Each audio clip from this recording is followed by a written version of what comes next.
زرداری صاحب نے بھی ساری سیاسی جماعتوں کو مل کر کام کرنے کا مشورہ دیا ہے، ظاہر ہے پاکستان کے لیے یہ ضروری بھی ہے۔ تو شہباز شریف صاحب نے بھی جب وہ وزیر اعظم بنے تھے تو میثاق مفاہمت کی بات کی تھی، لیکن یہ جو آپ میثاق کی بات کرتے ہیں، مفاہمت کی بات کرتے ہیں، یہ صرف دعووں تک یا اعلانات تک محدود کیوں نہیں ہے؟ عملی قدم اس سمت میں کیوں نہیں اٹھایا جاتا؟ اقدامات تو ہو رہے ہیں، ایک مرتبہ نہیں، تقریباً ہر اپنی تقریر میں ہر مرتبہ جب وہ شہباز شریف صاحب اسمبلی گئے ہیں ان نے ایک ہی بات کی ہے، اور وہ یہ ہے کہ میں ہاتھ بڑھانا چاہتا ہوں کہ ملک جو ہے اس وقت اسے مرہم کی ضرورت ہے۔ اتنی زیادہ سیاسی تناؤ اتنا زیادہ بڑھ گیا ہے کہ وہ ذاتی دشمنیوں میں تبدیل ہو گیا ہے، اور پالیسی کے حوالے سے بھی کوئی گفتگو ہو نہیں پاتی۔ کوشش کرتے ہیں پالیسی کے حوالے بات کرنے کی تو آپ نے دیکھا ہی ہے کہ وہ عجیب و غریب زبان شروع ہو جاتی ہے، عجیب و غریب رویہ ہو جاتا ہے۔ تو اگر لوگوں نے ووٹ دیے ہیں اور ہم سب نے مل کے تمام سیاسی جماعتوں نے اگر لوگوں سے ووٹ مانگے ہیں تو لوگوں نے اس لیے ووٹ دیے ہے نا کہ ان کی جو پرابلمز ہیں ان کو سالو کیا جائے۔ اس وجہ سے بار بار شہباز شریف صاحب جب حزب اختلاف کے وہ لیڈر تھے اس وقت بھی انہوں نے کہا کہ میں ہاتھ بڑھاتا ہوں، آپ میرے ساتھ چارٹر آف اکانومی کیجئے۔ بلاول صاحب نے بھی کہا قدم بڑھاؤ عمران خان ہم تمہارے ساتھ ہیں۔ آج بھی ہمارا رویہ یہ ساری باتیں زبانی ہیں، آپ کرنا چاہتے ہیں، انگیج کرنا چاہتے ہیں، مگر کر نہیں رہے، کیا امر مانے ہیں اور کیا اس میں رکاوٹ ہے کہ آپ پھر اڈیالہ جیل کے مکین کو بھی آپ انہیں بھی انگیج کریں اور جو مل کے آگے بڑھنے کی بات ہوئی ہے ملک کو مل کر مسائل سے نکالا جائے تاکہ؟ جی مطلب ہے کہ آپ کسی کو فورس تو نہیں کر سکتے۔ اگر آپ مجھے اپنے پروگرام میں نہ بلانا چاہیں تو میں ایک مرتبہ دو مرتبہ درخواست کروں گا، بار بار درخواست کروں گا، لیکن اگر آپ چاہیں کہ آپ مجھے نہ بلائیں تو میں آپ کو مجبور تو نہیں کر سکتا۔ خان صاحب کا رویہ یہی رہا ہے، تو خان صاحب کا آج بھی رویہ یہ ہے، بڑا مشکل ہے۔ اس میں کچھ بہتری کی گنجائش نظر آئی ہے۔ یہ پچھلے آپ نے دیکھا ہوگا ایک ڈیڑھ ہفتے میں جو وزیر اعلیٰ خیبر پختونخوا ہیں وہ پہلے وزیر اعظم کے پاس خود تشریف لائے، اس کے بعد انہوں نے جوائنٹ پریس کانفرنس کی۔ اسی دن شام کو آپ کو یاد ہوگا بیرسٹر گوہر صاحب نے بھی ایک بیانیہ دیا کہ ہم گفتگو کرنے کے لیے تیار ہیں۔ اس کے بعد بھی ابھی یہ جب ایپیکس کمیٹی کی میٹنگ ہوئی تو میں وہاں موجود تھا، اس میں چیف منسٹر صاحب تشریف لائے اور بہت اچھا ان کا رویہ تھا۔ ایپیکس کمیٹی کی میٹنگ میں بھی بہت اچھی انہوں نے گفتگو بھی کی۔ تو بظاہر ایسا دکھتا ہے کہ شاید یہ بار بار جو ہاتھ بڑھائے جا رہا ہے تو کچھ برف جو ہے شاید پگھلے اور ہم بیٹھ کے عوامی مسائل کی بات بھی کر سکیں۔ لیکن سر مسئلہ یہ ہے کہ انصاف یہ کہہ رہی ہے کہ ہم بھی بات کرنے کے لیے تیار ہیں لیکن حکومت کا رویہ ٹھیک نہیں ہے۔ وہ کہہ رہے رویہ انگیجمنٹ والا نہیں ہے۔ وہ کہہ رہے کہ ایک طرف ہمارے اوپر سختی جو ہے وہ بڑھا دی گئی ہے، کسی قسم کی جو ہے وہ نرمی اس میں نہیں برتی جا رہی، بانی چیئرمین طریقے صاحب سے ملاقاتوں تک پہ پابندی لگا دی گئی ہے۔ وہ کہہ رہے ہیں ایسے ماحول میں بات چیت کیسے ہو سکتی ہے؟ یہ بات تو بڑی سیدھی سی ہے، آپ کو تو یاد ہے آپ نے بہت سے پروگرام بھی کیے تھے۔ آپ کو یاد ہوگا جب خان صاحب نے ایک بیان دیا تھا جب یہ حکمران تھے کہ میں اس کے کمرے میں سے پنکھا اتار دوں گا، میں اس کے کمرے سے کولر نکال لوں گا، میں اس کے کمرے سے فریج اتاروں گا۔ ہمارے دور میں تو کوئی ایسی چیز نہیں ہوئی۔ خان صاحب نے دیوار کی اپنی جیل کی دیواریں توڑ کر اپنے لیے ایک جمنیزیم بنایا ہے۔ آپ نے کبھی سنا ہے ایسا کہ جیل کی دیواریں توڑ کے کمرہ وسیع کر دیا جائے اور ساتھ کے کمرے میں ایک جمنیزیم بنا دیا جائے؟ خان صاحب خود بھی یہ کہہ رہے ہیں، جیل کے حکم یہ کہا ہے کہ انہیں روز دیسی مرغی فراہم کی جا رہی ہے۔ تو یہ باتیں پہلے تو نہیں آپ نے سنی تھی۔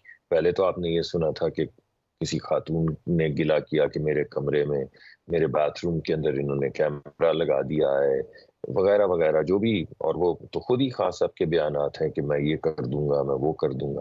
تو یہاں پہ تو کسی نے یہ وے کی بات نہیں کی، کسی نے ان کے جمنیزیم پہ اعتراض نہیں کیا، کسی نے ان کی دیسی مرغی پہ اعتراض نہیں کیا۔ اگر وہ چاہیں تو ہم ایک اور کمرہ توڑ دیتے ہیں، لیکن جو جیل کے اندر رہنے جب تک ان کو ریلیف نہیں ملتا عدالت سے جس میں ہمارا کوئی کردار نہیں ہے، اتنی دیر تک ہم تو کمرہ توڑ کر ان کا جم ہی بنا سکتے ہیں نا، یا اگر دیسی ملک سے بہتر کوئی کھانا ہے تو وہی لگتا ہے کمرے سے زیادہ اداؤں کے اور جمود کے توڑنے کی ضرورت ہے کہ جس کی وجہ سے معاملات آگے نہیں بڑھ پا رہے۔ تو سر یہ بتائیں مجھے کہ کل پاکستان تحریک انصاف کی کور کمیٹی نے بھی ایک تحریک لانچ کرنے کا فیصلہ کیا کہ حکومت مخالف ایک تحریک شروع ہونے والی ہے